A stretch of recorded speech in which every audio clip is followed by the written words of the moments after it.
always keep your pieces defended. That's one of the best advices to become a better chess player, because if you have undefended pieces, you can easily blunder a double attack or other tactical ideas. So this is a very important thing. Let's have a look at a game where even a grandmaster had a lot of problems with his undefended pieces and lost a game in only 10 moves.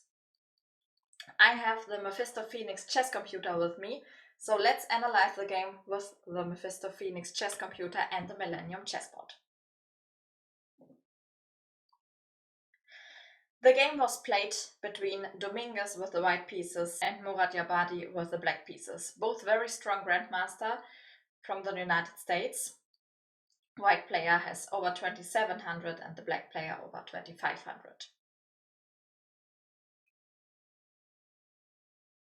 The game was played at the US Championships 2022. It was a classical game, but it only lasted for 10 moves. Dominguez started with the move e4, and Murad Yabadi replied with the Petrov defense, e5, knight f3, knight f6. So the lights and the sounds are there because the chessboard is connected to the chess computer and the computer analyzes the position. You can see the evaluation bar, the position and the best moves for both sides on the screen. So now white took on e5, d6, knight back to f3, and knight takes e4. Black gets back the pawn on e4. Now the material is again equal, and white decided to control the center with the move d4. Black did the same with the move d5. Bishop d3 to attack the knight on e4, but now it's defended by the pawn on d5, so black just developed a piece with the move bishop e7. Short castle and bishop to f5. Black overprotects the knight on e4, but white still wants to attack this very good knight there in the center. The best defender of this knight is the pawn on d5, and that's why Dominguez played the move c4 to attack this pawn. So now black has two good moves. Black can take on c4 or play c6 to defend the pawn on d5 again. But here Murad Yabadi played the move short castle. Very logical move, but it was a small mistake, because after c takes d5, black cannot take on d5 with the queen.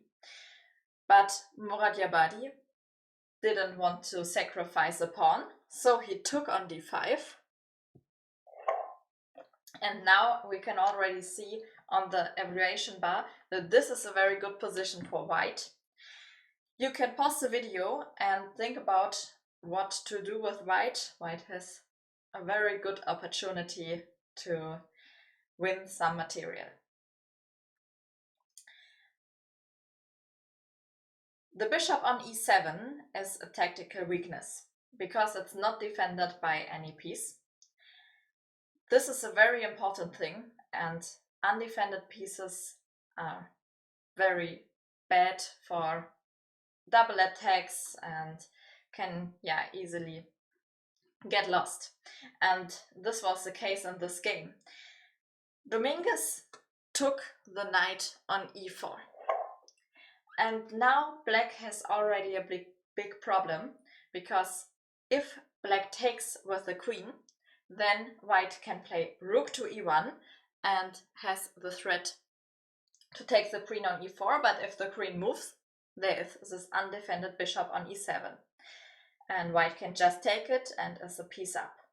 So that's why Murad Yabadi resigned immediately, but we can look at the move bishop take e4, because that's the only move which doesn't lose a piece immediately.